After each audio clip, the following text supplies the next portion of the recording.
जीबीएसचे 2 संशयित रुग्ण आढळले।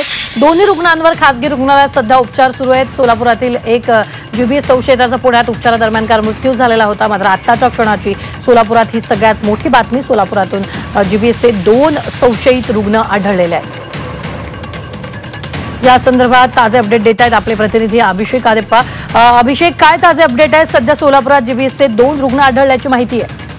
निश्चितच कालच एक धक्कादायक प्रकार समोर आलेला होता। पुण्यात जीबीएसची लागण होऊन सोलापुरात संशयित रुग्णाचा मृत्यू हा झालेला होता।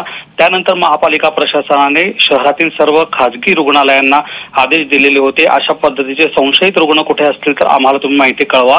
त्या अनुषंगाने महापालिकेकडे माहिती आलेली आहे। सोलापुरातील खासगी रुग्णालयामध्ये 2 पुरुष रुग्णांवर सध्या जीबीएस संशयित ते आढळलेले आहेत आणि त्यांची जी संबंधित ज्या तपासण्या करायच्या आहेत त्याची चाचणीची प्रक्रिया आता सुरू झालेली आहे। त्यामुळे आता सरकारी रिपोर्ट आल्यानंतर ते जीबीएस रुग्ण आहेत का हे त्यातून माहिती पुढे येणार आहे।